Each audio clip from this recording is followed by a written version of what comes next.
तालुक्याच्या आमदारांना कशी कामं केली, तालुक्यातली परिस्थिती कशी आहे, पुढे आपला कसं जायचं आहे, या बाबतीमध्ये सगळे विश्लेषण बऱ्याच जणांनी या ठिकाणी केलेलं आहे. मी अधिक आपला त्याच्यात वेळ घालणार नाही. पण तो राजकारणाची समीकरणं खूप आता बदलत चाललेली आहे. लोकांची मानसिकता बदलत चाललेली आहे. लोकांना भावनिक बनवण्याचं काम एका बाजूला केलं जातं. पूर्वीच्या काळामध्ये विकासाचं राजकारण केलं जायचं, आता जातीचं राजकारण करायला लागले.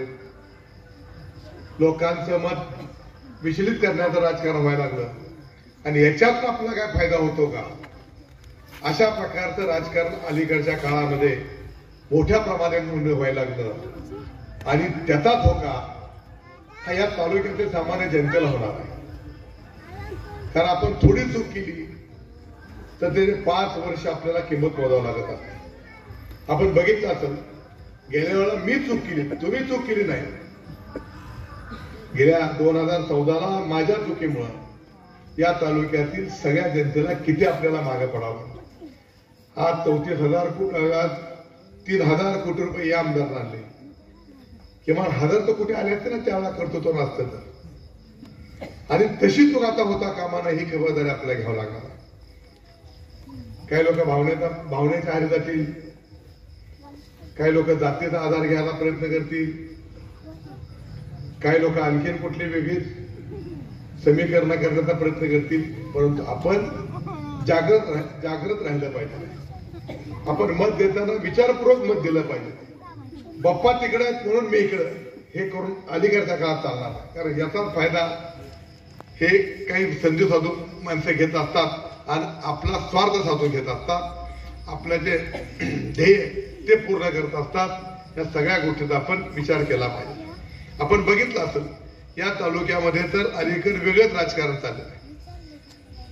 त्या ह्याच्यावर मी बोलणार नाहीये. ज्याचा आमच्या बाप्पा जगुनानाने वगैरे या ठिकाणी विश्लेषण केलं, आमदारांनी विश्लेषण केलं, त्याच्यावर मी राजकारण करणार. परंतु मी आपल्याला माहितीच सांगेन की पूर्वीच्या काळामध्ये विकासासाठी बाबुराव पाटील आणि शहाजीराव पाटील एक होत असायचे. काय जुनी माणसं इथं असतील सुद्धा की अतिशय वेळा भोपळ्याचं अशा प्रकारचं वैर हे बाबुरावांना शहाजीराव पाटील होतं. तिथं चंद्राबाई त्या काळातले सांगतात धनाबा असतील त्यावेळेची. परंतु तिथं विकास होतोय, तिथं 2 पावलं मागले राहिले. त्याचं एक उदाहरण तुम्हाला मी सांगतो की मोहोळा कॉलेज काढायचं. देशभक्त संभाजी महाराज हे कॉलेज एक नावाचा प्रपोजल गेलतं आणि दुसरं प्रपोजल गेलतं नेताजी शाळेत, नेताजी प्रशालेचं प्रपोजल होतं. त्यावेळेला नेताजीच बहुतेक असावं, म्हणजे नाना नाही आपले डॉक्टर पाटील नानाने वगैरे ते प्रपोजल दिलं होतं.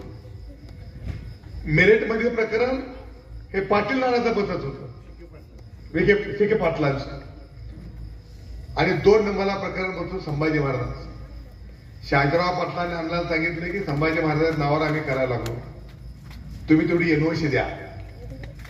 अण्णांनी सिके पाटलाला सांगितलं की जाऊ दे, ते शहाजीराव पाटील संभाजी महाराज हे स्वातंत्र्य सेनानी होते आणि त्यांच्या नावानं कॉलेज होतं, तू एनओसी दे म्हणून करता. तेवढा मनात मोठेपणा करणारी माणसं त्या काळामध्ये होती, म्हणून आता राजकारण स्थिर होते. अलीकडच्या काळामध्ये आपण नाही त्याला किंमत द्यायला लागलो, नाही त्याला मोठं करायला लागलो, नाही त्याच्या नादी लागायला लागलो आणि त्याचा गैरफायदा काही माणसं घ्यायला लागली. आणि अशा प्रकारे विकास कामाला अडचण आणणं हे कुठल्या शास्त्रात नसतं. तुमचं ध्येय काय आहे? या तालुक्याचा सर्वांगीण विकास करायचा हा नुसता भाषणात नका. काय तुम्ही या तालुक्यासाठी केलं? किंवा राजन पाटलाला शिवाय देऊनच जर तालुक्याचा विकास होत असेल तर रोज माझ्यावर शिवाय देता. माझं काय आहे त्यात दुमत नाही. तुम्ही बघितलं असेल की मागच्या 4.5 वर्षामध्ये जी काय माणसं या तालुक्यामध्ये भाषण केली, भाषणं ऐकली असतील तुम्ही, त्या एकाच तरी वैचारिक भूमिका आहे का विकासाचा एकाच भाषण आहे का? तुम्ही कुणाचंही भाषण बघा, युट्यूबवर असतील, कुठेही असतील. केवळ राजन पाटलाला टार्गेट करायचं म्हणजे माझा फायदा होईल अशा एका भावनेनं काय माणसं काम करतात. असो, त्याच्यामध्ये मला जायचं नाहीये. परंतु या तालुक्यामध्ये बाबुराव अण्णांच्या पासून त्यापर्यंत प्रत्येक समाजाच्या, प्रत्येक विभागाच्या ज्या समस्या आहेत त्या आपल्या परीने सोडण्याचा आम्ही प्रयत्न केलेला आहे. आमचा दावा असा नाही की आम्ही सगळं पूर्ण केलेलं आहे. आमचा दावा असाच नाही की आमचे सगळेच लोक आम्ही सांगत तसं ऐकणार आहे. परंतु जेवढं शक्य आहे या तालुक्यातील जो शेवटचा घटक आहे त्याच्यापर्यंत आपण पोहोचलं पाहिजे, त्याला मदत केली पाहिजे, त्याच्या ज्या अडचणी आहेत त्या सोडवण्याचा प्रयत्न केला पाहिजे, ही भूमिका घेतली पाहिजे. आज तसं झालं आपल्याला बघायला मिळत नाही.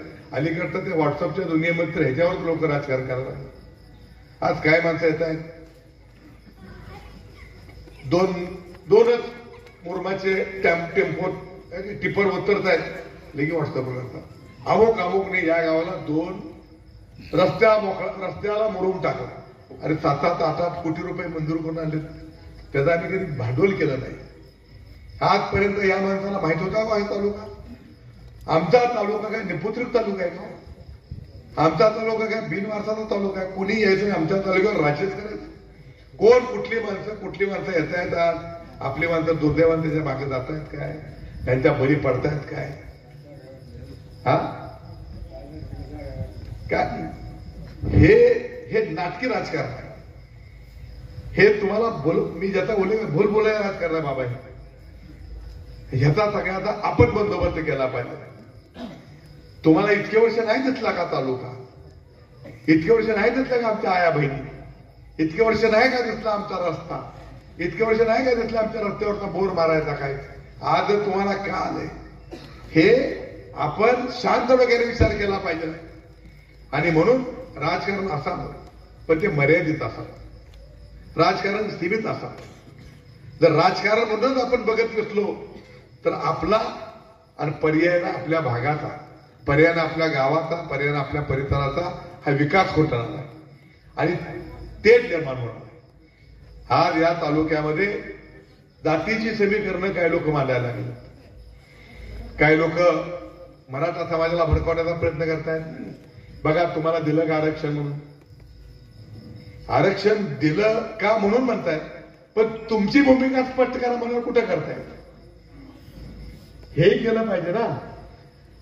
आरक्षण कुठं अजित पवारांनी दिलं एवढं म्हणण्यापेक्षा जे म्हणताय तरी तुमची भूमिका काय हे स्पष्ट केलं पाहिजे. आम्ही पहिल्यांदा भूमिका स्पष्ट केली. यशवंत मानेने आमदारांनी पहिल्यापासून सांगितले मराठ्याला आरक्षण दिलं पाहिजे. त्या तालुक्यातील कुठल्याही समाजावर अन्याय करावा अशा भावनेतली आपण माणसं नाहीये. फार मी त्याच्यात जाणार नाहीये, परंतु पुढची येणारी निवडणूक ही फार आपल्याला अतिशय बारकाईनं विचारपूर्वक त्या निवडणुकीला पुढे जावं लागणार आहे. अनेक लोक तुमच्याकडे येणार आहेत, वेगवेगळे अपप्रचार करणार आहेत, मग जातीचे करणार आहेत, धर्माचे करणार आहेत, भावनेवर साज घालणार आहेत. परंतु गेल्या 35 वर्षामध्ये या तालुक्यामध्ये या माणसाने काय केलं?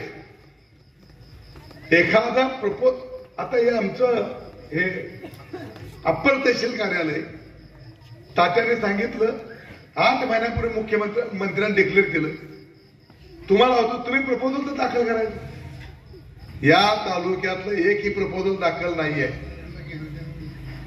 एखाद्यावर अन्याय करून आम्ही केला असत आम्ही त्याच वेळा माघारी केला होता.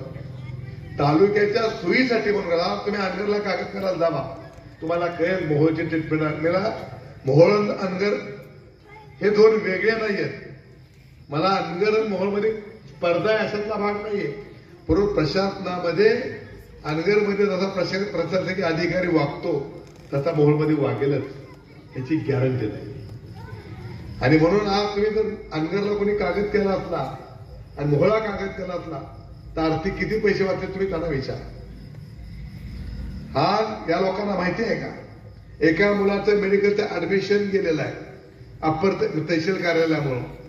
मोहोळ तालुक्यातल्या ममाने नावाच्या वडाच्या वाडीच्या एका शिक्षकाच्या मुलाला वेळेत दाखला मिळाला नाही म्हणून त्याला एमबीबीएसचं ऍडमिशन मिळालं नाही. हे तुम्हाला माहिती आहे का? हे दुःख त्याच्या आईबापाला कळत असतं, त्या मुलाला माहिती असतं, त्या मुलाने किती कष्ट केलं असतं त्याला माहिती असतं.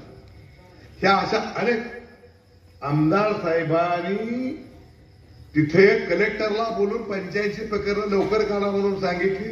आज 1.25 प्रकरण तिथे पेंडिंग आहेत मोहोळमध्ये. हे तुम्हाला माहिती आहे का? 2-2 वर्ष रस्त्याचा निकाल लागत नाही. पाटकुलमध्ये एक मर्डर झालेला आहे. हे तुम्हाला माहिती आहे का? तुम्हाला म्हणजे तुम्हाला जे कोण राजकारण याचं करतायत त्याला ह्या सगळ्या गोष्टीचा विचार करून आपण करावं. आणि त्या निकषात बसलं का? ते माझे विखे पाटील चांगले दोन्ही मित्र आहेत माझे, त्यामुळे त्यांनी दिलं. यांच्या का मोठा दुखायला लागला काय? मला काय त्याचा काय? मला तिथं दलाल मिळणार त्याच्यात. आणि कोणी बाप्पा काय जर झालं तर आधी मसल्याकडे बघणार का अनगरकर बघणार बाप्पा? मग त्याचा मी थोडा स्वार्थ माझा तेही बघितला असेल. परंतु याचा भांडवल करायचं. आज गावागाव जात आहेत, गाव पेटवायला लागले, गावात जात आहेत, गावात सांगतायत जनरल सभा घ्या. काय कसली सभा? ग्रामसभा घ्या. किती आहेत ग्रामसभेला माणसं? ग्रामसभा घ्यायची असली तर त्याच्यासाठी अजेंडावर विषय ती घ्यावं लागेल.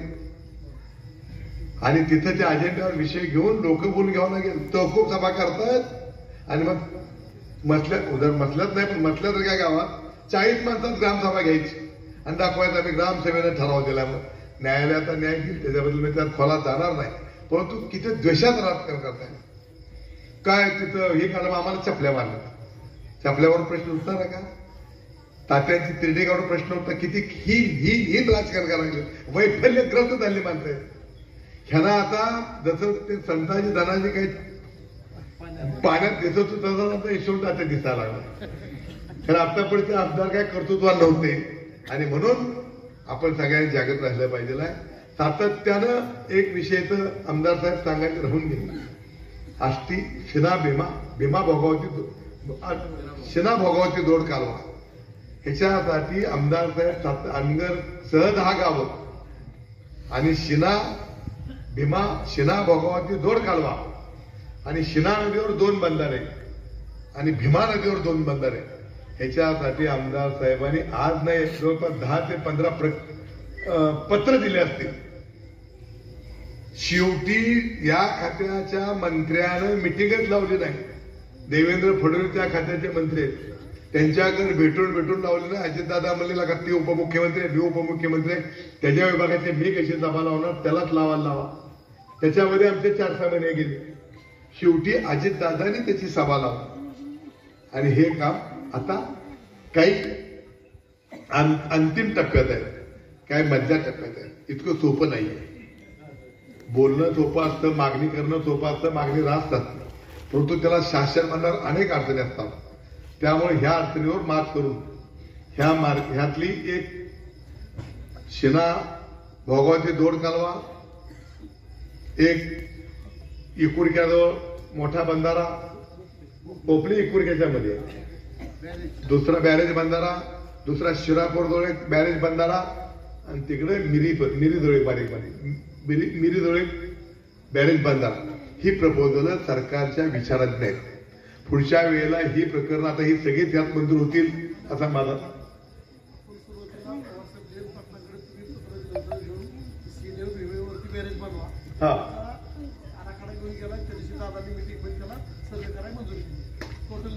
म्हणजे जयंत पाटील पाटबंधारे मंत्री होते. अजित शरद पवारांकडे आम्ही ती पीटी वायबी मध्ये आपण दिलं होतं. तर त्याचा रेफरन्स देऊन आता हे सगळे सर्वे करावं. शिना नदीवर आणि भीमा नदीवरचे सर्वे करण्याचं प्रपोजल आता सर्वे करण्याच्या स्टेजमध्ये आहे. आपल्या भीमा शिना भोगावती जोड कालवा, हा जोड कालव्याला बोपल्याच्या तिथून पाणी उचलायचं आणि मला वाटतं इकडे कुठतरी यावली तळोळीच्या तिथं ते पाणी सोडायचं. अशा प्रकारची ह्याची सुद्धा सर्वेचं काम चालू आहे. आजच होईल असा आमचा दावा नाही. पण ह्या सगळ्या कामाचा पाठपुरावा आता पुढच्या वेळेला यशवंत तात्या मानेनं सगळे रस्ते पूर्ण येईल. आता पुढच्या वेळेला कामच नाही. म्हणून मी त्याला एवढं सांगणार की पुढच्या वेळेला हेच काम होतील.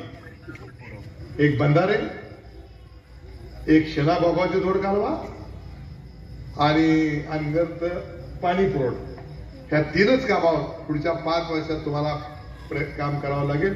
आपण करावं.